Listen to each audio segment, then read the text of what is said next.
వందనాలండి. సత్యదేవుని సందేశం అనే మా ఆత్మీయ కార్యక్రమానికి మరొకసారి మనం ఆహ్వానిస్తున్నామండి. ప్రార్థనా ఛానల్ ద్వారా మరొకసారి మీ అందరికీ వాక్యం చెప్పడానికి యేసయ్య నాకు ఇచ్చిన కృపను బట్టి దేవునికి స్తోత్రాలు చెల్లించుకుని చిన్న ప్రార్థన చేసుకుందామండి. మమ్మల్ని మిక్కిలిగా ప్రేమించిన మా పరలోకపు తండ్రి, వందనాలయ్యా. నీ ఘనమైన శ్రేష్టమైన జీవము కలిగిన నామము కొరకు వందనాలు తండ్రి. దేవానికి స్తోత్రం. ఈ మధ్యాహ్న కాల సమయం ముందు వాక్యం ద్వారా ముఖ్యంగా టీం ఎంతమంది కూర్చున్న వారందరితో మీరు మాట్లాడండి. నాతో నీ బిడ్డతో మాట్లాడండి. నీ మాటను అయ్యా ఎవరికి కోసమే సిద్ధపరుస్తున్నా వారికి వాక్యం చేరడానికి సహాయం చేయండి. నీ మాట వినగల చెవి గురించి హృదయం నీ బిడ్డకి ఇచ్చి కృప చూపి మహిం పొందమని మీ చేతులకు అప్పగిస్తూ నిన్ను స్తుతించుకుంటూ మీకు వందనాలు చెల్లించుకుంటూ యేసయ్య పరిశుద్ధ నామములో ప్రార్థించి స్తుతించి అడిగి వేడుకొంచున్నాం తండ్రి. వాక్యం చదువుకున్న యెషయా గ్రంథం 53వ అధ్యాయం అండి. 5వ వచనం నుంచి చదువుతున్నాను. మన అతిక్రమ క్రియలను బట్టి అతడు గాయపరచబడెను, మన దోషములు బట్టి నలుగుగొట్టబడెను, మన సమాధానార్థమైన శిక్ష అతని మీద పడెను. అతడు పొందిన దెబ్బల చేత మనకు స్వస్థత కలుగుచున్నది.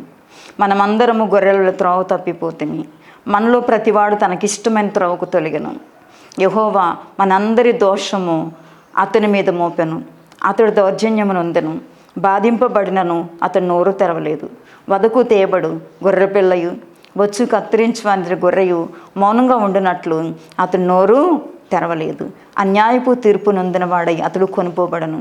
అతడు నాజ్యుల అతిక్రమమును బట్టి మొత్తబడను, సజీవుల భూముల నుండి అతడు కొట్టివేయబడను. అయినను అతని తరం వారిలో ఈ సంగతి ఆలోచించిన వాడెవడు? అతడు మరణమైనప్పుడు భక్తిహీనత అతనికి సమాధి నియమించబడను. ధనవంతుని వద్ద అతడు ఉంచబడను. నిశ్చయంగా అతడు అన్యాయం ఏమీ చేయలేదు, అతని నోట ఏ కపటమును లేదు. అతన్ని నలుగుగొట్టుటకు యెహోవాకు ఇష్టమాయను. ఆయన అతనికి వ్యాధి కలగజేస్తను. అతడు తన్ను తాను అపరాధ పరిహారార్థ బలి చేయగా అతని సంతానము చూచును.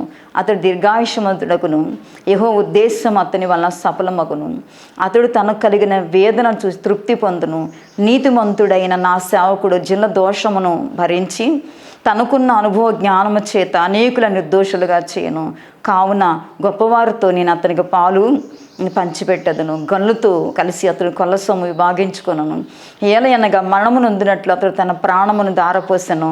అతిక్రమం చేయవారిలో ఎంచబడిన వాడైను, అనేకుల పాపం భరించుచు తిరుగుబాటు చేసిన వారి గురించి విజ్ఞాపన చేశాను.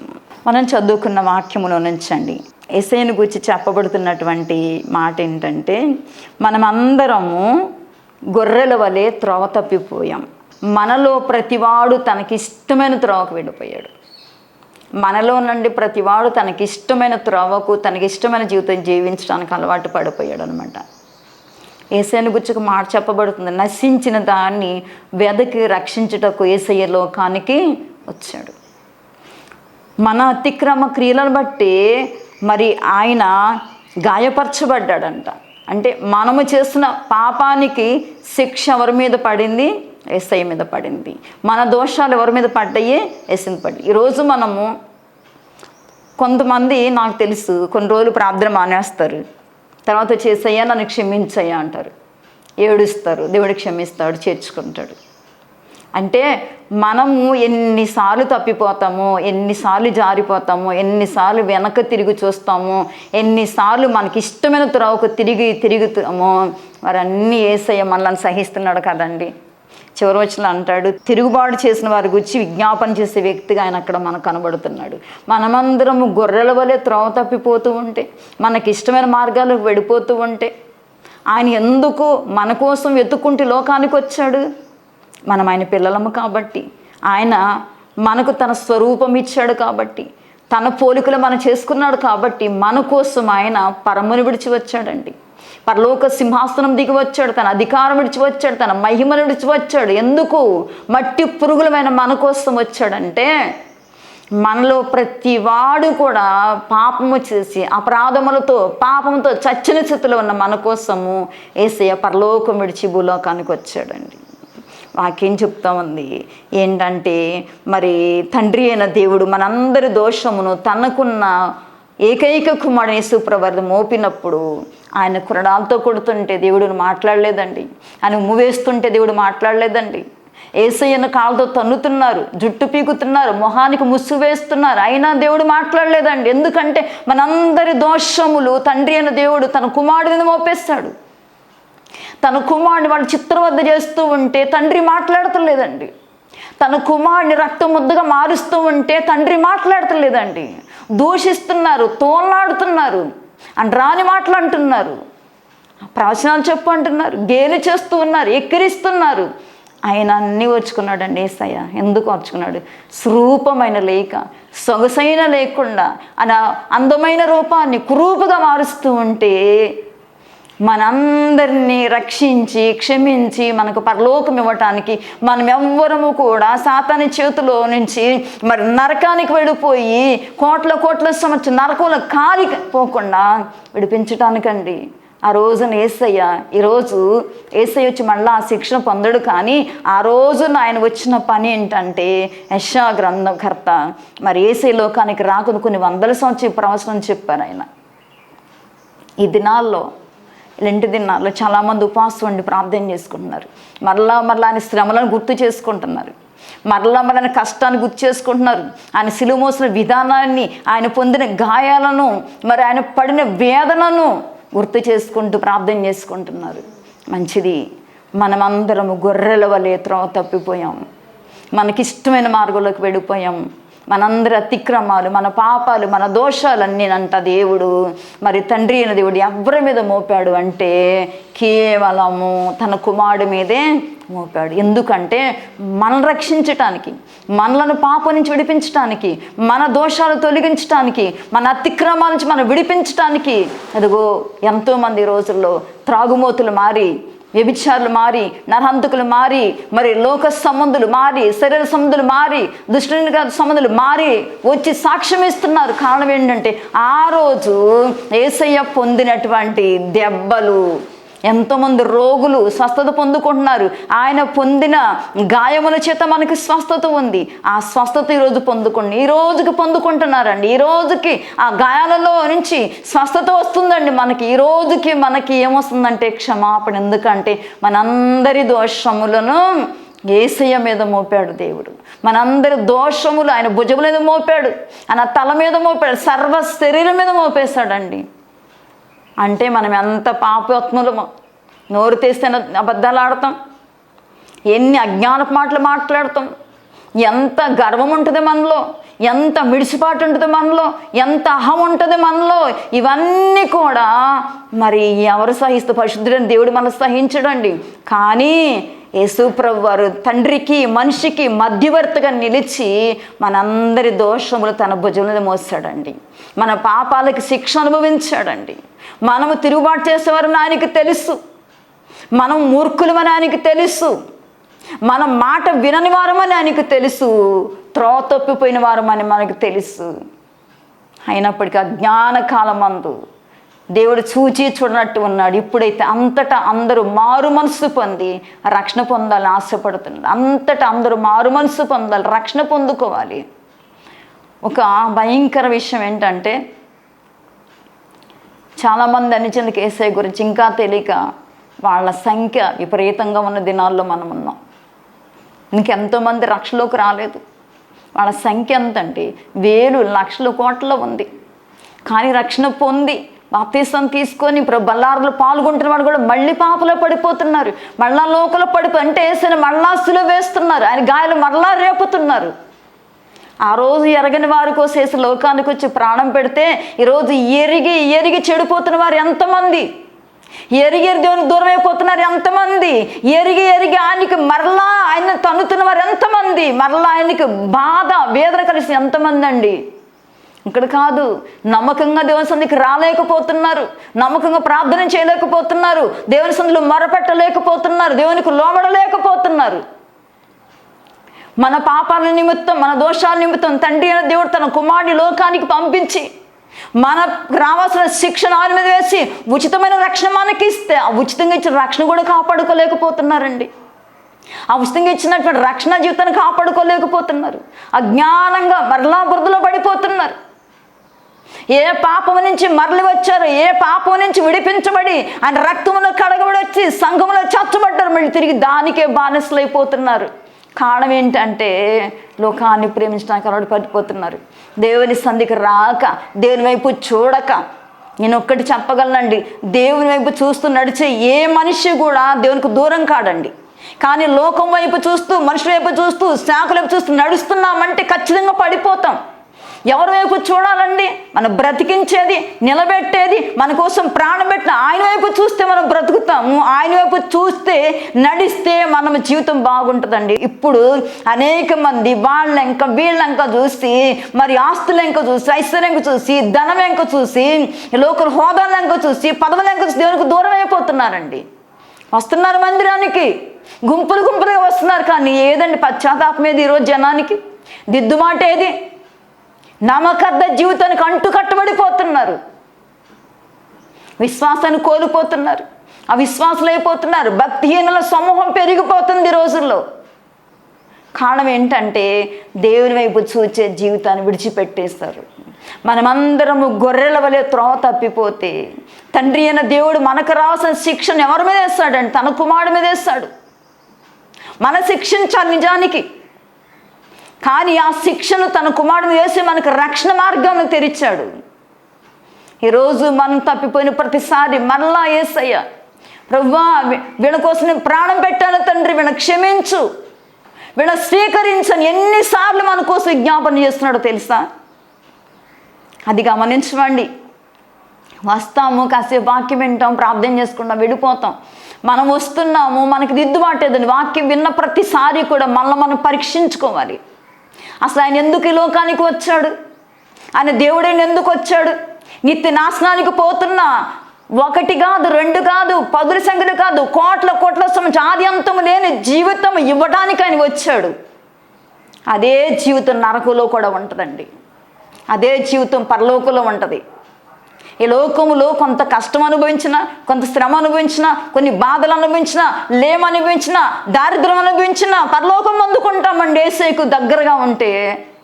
కానీ లోకులు అన్ని సౌఖ్యాల కోసం ఆశపడి, అన్ని వాటి కోసం తిరిగి దేవునికి దూరం అయిపోతే నిత్య నరకానికి వెళ్ళిపోతాం. నేను బైబిల్ పట్టుకున్నాను, నాకు పర్వాలేదు అనుకోవద్దు. నేను బాప్తిస్మం తీసుకున్నాను, పర్వాలేదు అనుకోవద్దు. ఈరోజు యేసయ్య మన కోసం మళ్ళా సిలువ వేయబడటానికి రావట్లేదండి, మరలా తీసుకుని వెళ్ళడానికి వస్తున్నాడు. నేనుండు స్థలంలో మీరు ఉండులాగా నేను మరలా వచ్చి మిమ్మల్ని తీసుకుని వెళ్తానని చెప్పాడు. ఈ దినాలు ఏం దినాలంటే ఆయన మరలా వచ్చే దినాలు.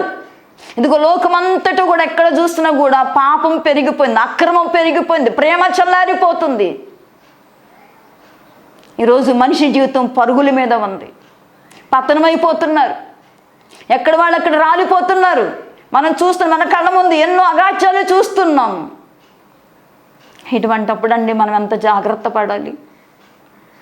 ఒక రోజున మనందరి దోషములు తన కుమారుడు యేసు ప్రభువు తండ్రి వేశాడు. మనం క్షమించటానికి, మనం రక్షించడానికి యేసు ప్రభు లోకానికి వచ్చి పూటబడ్డాడు. ఈరోజు దేవుడు నిన్ను నన్ను వెలిగించాడండి. మన నమ్మకంగా ఉండొద్దా? ఒక భర్తకు భార్య నమ్మకం ఉంటే ఆ కుటుంబం చాలా దీవెనకరంగా ఆశ్చర్యంగా ఉంటుంది. ఒక భర్త భార్యకి నమ్మకం, ఆ కుటుంబం ఆశ్చర్యకరంగా ఉంటుంది. ఇద్దరు కూడా కృతజ్ఞత లేకుండా తప్పిపోతే కుటుంబం చిందరవందరైపోతుంది. అలాగే యేసయ్యకు మన నమ్మకంగా ఉంటేనండి మన విశ్వాసం నిలబడుతుంది, మన ప్రార్థనా జీవితం పెరుగుతుంది, మన దేవుడు ఒక మంచి పాత్రగా చేసుకుని లోకములో మనలో ఒక సాక్షి సమూహంగా వాడుకుంటాడు, మంచి పాత్రలుగా వాడుకుంటాడు. ఒక మనిషి నిలబడితే ఆ వ్యక్తిని దేవుడు సరి చేసుకుని తన చేతిలో సాధనంగా చేసుకుని వాళ్ళని బట్టి మరి 100,000 లక్షల మంది బయట తీసుకొచ్చుకుంటాడండి. దేవునికి స్తోత్రం కలుగును గాక.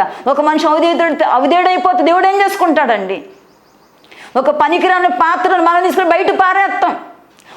ఉపయోగం లేని పాత్ర మనం తీసుకెళ్ళిపోయి బయట పారేసేస్తున్నామే. మనం పనికి రాకుండా పోతే యేసయ్య ఏం చేసుకుంటాడు మనల్ని? మన విశ్వాసం పాడైపోతే, మన భక్తి పాడైపోతూ ఉంటే, మన ప్రార్థన పోతూ ఉంటే, మన దేవునికి దూరం అయిపోతూ ఉంటే, లోకానికి దగ్గర అయిపోతుంటే, సాతాను చేతులు సాధనగా మారిపోతే, మళ్ళా ఏ బురదలో నుంచి వచ్చాం మళ్ళా బురదలోనే పడి అందరూ ఆనందిస్తూ ఉంటే దేవుడు ఏం చేస్తాడండి? ఇక్కడ మనందరి అతిక్రమాలను బట్టి ఎవరు మొత్తపడ్డారు? మన పాపాలను బట్టి, మన దోషాలను బట్టి యేసయ్య మరి మనందరి స్థానం నిలబడ్డాడండి. ఆ రోజున మళ్ళీ వచ్చి అదే పని ఆయన చేయడు పొరపాటున. నేను ఒక విషయం చెప్తానండి. మీకు చాలా బంగారం ఇచ్చాడు, బంగారం భద్రంగా కాపాడుకుంటారు. మనకి సంపద ఉంది, ఆస్తులను భద్రంగా కాపాడుకుంటాం. వీటన్నిటికంటే విలువైన అమూల్యం ఏంటంటే నీకు ఇచ్చిన గొప్ప రక్షణ. యేసుని గూర్చిన గొప్ప జీవితం. లోకంలో కోట్లు సంపాదించిన వారికి, గొప్ప వారికి యేసుని గూర్చి తెలియదండి. వాళ్ళు అజ్ఞానంగా జీవిస్తున్నారు. కానీ ఎన్నిక లేని నిన్ను నన్ను యేసు రక్షించుకున్నప్పుడు ఎంత జాగ్రత్తగా ఉండాలండి. ఈ లోకములో సంపద నీకు ఇవ్వడా? నా నీతి, నా రాజ్యం మొట్టమొదటిగా నువ్వు వెతుకు, నీకేది ఇష్టం అది ఇస్తానన్నాడు యేసయ్య. ఈరోజు ఆయన నీతిని, ఆ రాజ్యం మనం వెతికితేనంటే దేశం మనకు ఏమీ తక్కువ చెడు. ఈ లోకంలో గనుతో కూర్చోబెడతాడు. ఆయన మనలో కోరుకుంది ఒక్కటంటే మనం నమ్మకంగా ఆయనకి కొరకు జీవించాలి. ఆయన వాక్యం చదువు, వాక్యానుసారంగా బ్రతకాలి. ఆయన మన కోసం ప్రాణం పెట్టాడు, మన కోసం పెట్టుబడి పెట్టాడు.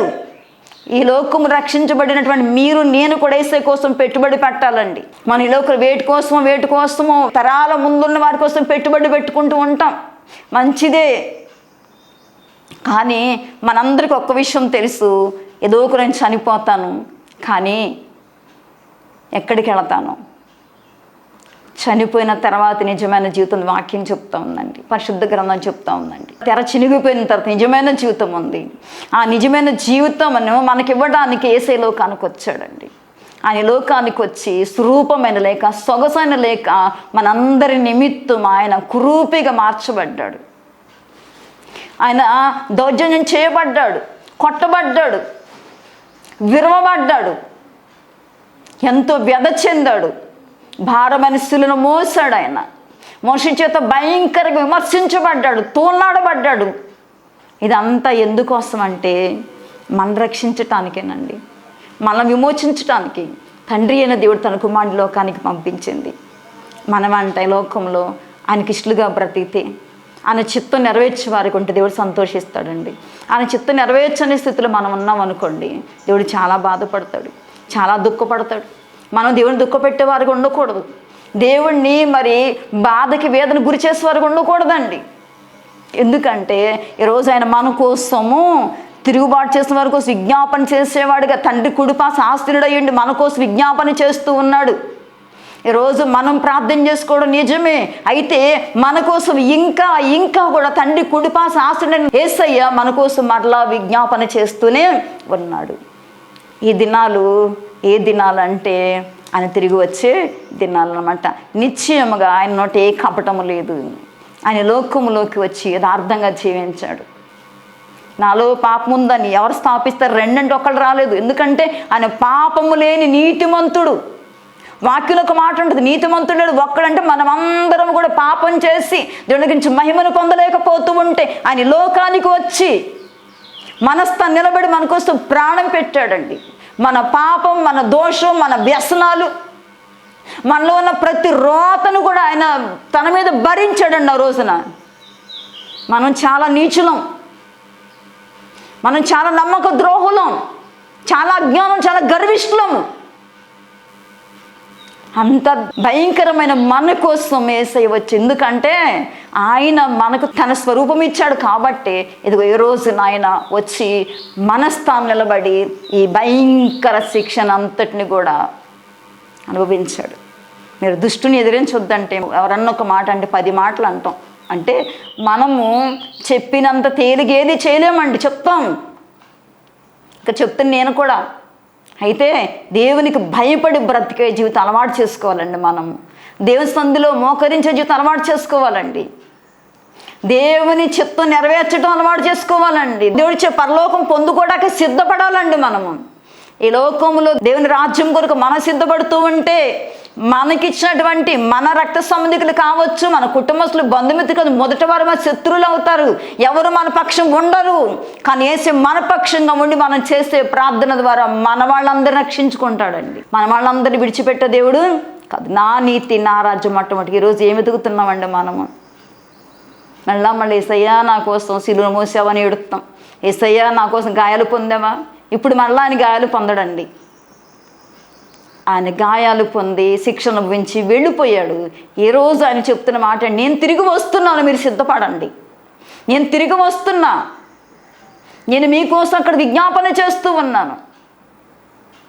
ఈరోజు మనము చేసిన పని ఏంటంటే మరలా యేసయ్యా నా కోసం ప్రాణం పెట్టావని శోకాలు తీస్తాం. శోకాలు తీసేం ప్రయోజనం అండి? దిద్దుకోమంటున్నాడు దేవుడు. మన అంతరంగాన్ని సరి చేసుకోవాలి. ఈరోజు గొర్రెల వలె త్రోవ తప్పిన మన కోసం వేసే లోకానికి వచ్చాడు. గొర్రెల వలె త్రోవ తప్పిపోయాం. మనకిష్టమైన మార్గానికి వెళ్ళిపోయాం. మన ఇష్టమే నెరవేర్చుకోవడానికి ఇష్టపడుతూ ఉంటాము. దేవుని ఇష్టమైనట్టుగా నేను బ్రతుకుతున్నాను లేదా అస్సలు ఆలోచన చేసుకోము. నేను ప్రభువుని నమ్ముకున్నాను కదా, ప్రభుకి ఇష్టంగా బ్రతుకుతున్నానా అని ఆలోచన ఉండదండి. ఈరోజు భక్తి అంతా ఎలా మారిపోయిందంటే ఆదివారం ఆరాధనలో ఉన్నంతసేపే ఆయన ఎందుకు భయము భక్తి కలిగి ఉంటున్నాం. అవతలికి వెళ్ళిన తర్వాత పక్కన పెట్టేస్తున్నాం యేసయ్యని. ప్రార్థన చేసినంతసేపు అందు భయభక్తులు కలిగి ఉంటున్నాం, తర్వాత పక్కన పెట్టేసేస్తున్నాం ఆయన్ని. ఉపవాసం ఉన్నంతసేపే ఆయన ఎందుకు భయము భక్తి కలిగి ఉన్న తర్వాత భక్తిని పక్కన పెట్టేస్తున్నాం. మన ఇష్ట ప్రకారం వెళుతున్నాం. ఎక్కడండి ఆయన్ని పరిపూర్ణంగా వెంబడిస్తున్నాం మనము? ఎక్కడండి ఆయన్ని సంతోషపెడుతున్నాము?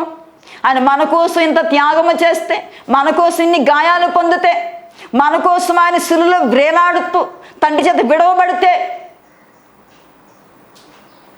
ఆయన ఎంత నరక శిక్ష అనుభవిస్తే, ఈరోజు మనం చేసే గొప్ప పని ఏంటంటే ఆయన తలపై మళ్ళా ముళ్ళ కిరీటం పెడుతున్నాం. ఆయన మరలా కొరడాలతో కొడుతున్నాం, మరలా ఆయన చేతుల్లో మరలా శీలలు కొడుతున్నాం, మరలా ఆయన పాదాల శీలలు కొడుతున్నాం. అంటే మన పాపాలను బట్టి, మన అవిధేయతను బట్టి, మన తిరుగుబాటు జీవితాన్ని బట్టి నిత్యం మన దేవునికి బాధ, వేదన, దుఃఖం కలిగించేవారు అయిపోయాం. ఈ రోజున మనం ఎక్కడ దేవునికి విధేయులుగా బ్రతుకుతున్నామండి? మేము దేవుడిని నమ్ముకున్నామండి, మేము ప్రార్థన చేసుకుంటున్నామండి, మేము అదండి ఇదండి అని చెప్తాం. మన వస్త్రధారణ మార్చుకుంటున్నాం, మన అలంకరణ తీసేసుకుంటున్నాం. హృదయంలో పాపం తీయట్లా, తలంపులో పాపం తీయట్లా, ఆలోచనలో పాపం ఓట్లా, మనలో ఉన్న పాపం అలానే నిలిచి ఉంటుంది. అంతరంగాన్ని శుద్ధి చేసుకొని వాక్యం చెప్తా ఉంది. త్రోవ తప్పిపోయిన మన కోసం వేసే లోకానికి వచ్చాడు. చెదిరిపోయిన మన కోసం వేసే లోకానికి వచ్చాడు.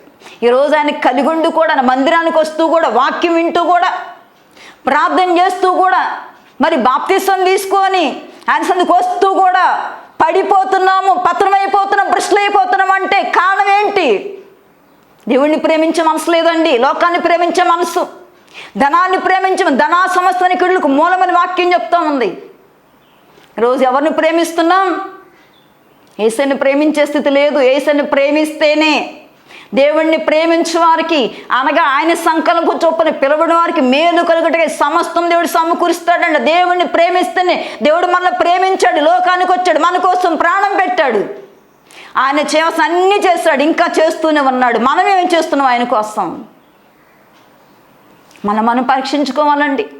మనం పరీక్షించుకోకపోతే రేపు మనకి ఎవ్వరు అడ్డుపడరు. ఈ భూమి మీద ఉండగానే, ఆయుష్కాలం ఉండగానే, మనకు ఆరోగ్యం ఉండగానే మనం పరిశీలించుకోవాలి, మనం పరీక్షించుకోవాలి. నేను నా దేవునికి ఇష్టంగా బ్రతుకుతున్నానా? ఎంతో చక్కగా పాటలు పాడతాం, పాటలు పాడినంత ఇదిగా మన జీవితం ఉంటుందా? బయటకు వచ్చి ఎంతో విజ్ఞాపన చేస్తాం. నిజంగా మన హృదయంలో మరి దేవునికి ఇష్టమైన పాత్రగా మనం ఉంటున్నామా అంటే చాలా విషయాలు మనం వెనకబడిపోయి ఉన్నామండి. చాలా విషయాలు దేవునికి దూరంగా ఉన్నామండి. చాలా విషయాలు దేవునికి బాధ కలిగించే వ్యక్తులుగా ఉన్నామండి. చాలా విషయాలు దేవునికి దూరం అయిపోతూనే బ్రతుకుతున్నామండి. పేరుకి ఆయన సన్నిధిలో కనబడుతున్నాం, ఒక్కోసారి బాధపడినప్పుడు ఏడుస్తున్నాం, మళ్ళీ మామూలు అయిపోతుంది మన జీవితం. అందుకే వాక్యం రాపించినాడు, మనమందరము గొర్రెల త్రోవ తప్పిపోయాము, మనలో ప్రతివాడు తనకి ఇష్టమైన త్రోవకు తొలగిపోయాడు. యెహోవా మనందరి దోషమును అతను మోపెను. అతడు దౌర్జన్యమును ఉన్నాడు, బాధింపబడ్డాడు, అతడు నోరు తెరవలేదు. వదకు తేబడి గొర్రె పిల్లయు బొచ్చు కత్తిరించి మన ఎదుట గొర్రె పిల్ల మౌనంగా ఉన్నట్టు అతడు నోరు తెరవలేదండి. యేసయ్య నోరు తెరవట్లేదండి. ఎందుకంటే మనం ఎవ్వరం కూడా అగ్నిగుండం పాలు కాకూడదు, మనం ఎవ్వరం కూడా దేవునికి దూరస్తులము కాకూడదు. అందుకే ఆయన అంటున్నాడు, ఏమంటున్నాడంటే అతన్ని నలుగుగొట్టుటకు యెహోవాకు ఇష్టమాయను, ఆయన అతనికి వ్యాధి కలుగజేశాను. అతన్ని నలుగుగొట్టుటకు తండ్రి దేవునికి ఇష్టమైంది. సిలువలో తన కుమారుడు అయిన యేసుప్రభు చేయి వదిలిపెట్టేసి తండ్రి దేవుడు మన చేపట్టుకున్నాడండి. ఈరోజు మనం ఎక్కడున్నాము? ఈరోజు మనము ఆయనకి ఇష్టంగా బ్రతుకుతున్నామా? ఆయనకి ఇష్టమైన జీవితం మన దగ్గర ఉండలేదండి. అందుకే మనం ఎల్లప్పుడూ కూడా దేవుని బాధకి వేదనకి గురి చేసేవారం కాకుండా మనలో మనం దిద్దుకునే వారిగా ఉండాలి, మనలో మనం సరి చేసుకునే వారిగా ఉండాలి, మనం దేవునికి ఇష్టంగా మారిపోయేవారిగా ఉండాలి. మనం ప్రార్థన చేయాలి. ఎందుకంటే ఆయన మన కోసము తనకున్న సౌందర్యాన్ని త్యాగం చేశాడు, మన కోసం తనకున్నటువంటి అధికారం విడిచిపెట్టాడు, మహిమ విడిచిపెట్టి వచ్చాడు, సమస్తం విడిచిపెట్టి వచ్చాడు. ఏమీ దాచుకోలేదండి. అంత ప్రేమించాడు యేసయ్య మనల్ని. మనం ప్రేమిస్తాం ఆయన అంతగా. ఆయన మనల్ని ఎంత ప్రేమించాడండి, ప్రాణం పెట్టినంతగా ప్రేమించాడండి. మనం ప్రేమిస్తున్నామా దేవుణ్ణి? ప్రేమించట్లేదు. మనము దేవుడికి శత్రువులుగా మారిపోతున్నాం. ప్రభువాన్ని లోకం జంటలు ఏడుస్తున్నాం కానీ పాపం వదలటల్లా. అంత ఈరోజు పాపం మనిషిని ఒక ఫెవికి పట్టుకున్నట్టుగా పట్టేసుకుందండి. ఎన్నిసార్లు ఇలాంటి దినాలు ఉపాసాలను ప్రార్థిస్తే ఏం ప్రయోజనం అండి? జీవితాలు మారకుండా ఎన్నిసార్లు ఉపాసన ఏం ప్రయోజనం అండి? హృదయాలు మారకుండా మరలా ఆయన చెప్తున్నాడు, ఇదిగో నేను త్వరగా వస్తున్నాను, మీ క్రియలు, మీ తలంపులు, మీ ఆలోచనలు సరి చేసుకోండి. ఈరోజు ఆయన మనపక్షంగా చేస్తున్న గొప్ప కార్యం ఏంటంటే, తిరుగుబాటు చేసిన వారిని గురించి విజ్ఞాపన చేస్తున్నాడు. మనందరం తిరుగుబాటు చేస్తున్న వారమే. ఈరోజు కూడా తండ్రి అయిన దేవుని కుడిపాసన ఆశ్రయుడైనటువంటి యేసయ్య చేస్తున్న పని మన కోసం మరలా విజ్ఞాపన చేస్తున్నాడు. ఆయన భూమి మీద ఉండగా విజ్ఞాపన చేస్తాడు, ఇప్పుడు విజ్ఞాపన చేస్తున్నాడు. ఈరోజు పరిశుద్ధాత్మ దేవుడు మనందరూ నడిపిస్తున్నాడు. ఈరోజు నడిపిస్తున్నటువంటి ఆయనకి మనలో మనం అప్పగించుకున్నాయా, నా ఈ యాత్ర ముగిసే వరకు నన్ను నడిపించవా, నేను ఎంతవరకు లోకం వైపు చూస్తున్నానయ్యా, లోక సమస్యలు ఎంకో చూస్తున్నానయ్యా, నా పరిస్థితులు ఎంకో చూస్తున్నానయ్యా, నా పరిస్థితులు నా సమస్యలు చక్కబెట్టి పరిష్కారం చూడలేకపోతున్నానయ్యా.